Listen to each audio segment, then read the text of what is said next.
Good morning friends. நாம் பட்டாயா Bangkok ட்ரிப்பில் இன்றைக்கி 4வது நாளுங்க. இன்றைக்கி ஃபஸ்ட்டு ஏர்லி மணிக்கே பார்த்திங்கன்னா நம்ம புத்தர் கோயிலுக்கு தான் வந்திருக்கோம். பட்டாயில் இருக்கக்கூடிய புத்தர் கோயிலுங்க, கோல்டன் புத்தா ஸ்டாச்சு அப்படிங்கிறது ஒரு பேர். இது வந்து பார்த்திங்கன்னா நம்ம இறக்கி விட்ருக்காங்க. இப்போ இங்கேருந்து நம்ம போயிட்டுருக்கோம். இன்னொரு பேர் இருக்குங்க இதுக்கு, big Buddha hill eastern grand place hotel Pattaya. அது பக்கத்தில் தான் இந்த இடம் இருக்குது. அப்படியே பாருங்கள், செம்ம வியூவாக இருக்குங்க, செம்ம வைப்புங்க. ஏகப்பட்ட மக்கள் வராங்க இந்த கோயிலுக்கு வந்து பார்க்குறதுக்காக. இங்கே வந்து இப்போ சைடில் பார்த்தீங்கன்னா நமக்கு அந்த ட்ராகனாக இருக்கும் இல்லைங்களா, அந்த டைப்பில் வந்து அந்த 5 தலை நாகம் பாம்புலாம் இருக்கிற மாதிரியான டைப்பில் தான் சைடோட பார்டர்லாம் கொடுத்துருக்காங்க. நான் ஃபஸ்ட்டு இது ட்ராகன் நினச்சேன், சைனாவோட ட்ராகன் நினச்சேன். இல்லைங்க, இது வந்து பாம்பு.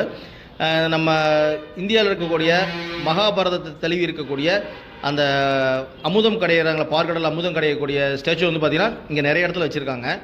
அந்த வாசுகி பாம்பு வச்சு அந்த மலையை இது வச்சு நம்ம கடலில் அமுதம் கடைஞ்சி பார்க்கடல் அமுதம் எடுப்பாங்க. அந்த டீட்டெயிலும் இதில் வச்சுருப்பாங்க.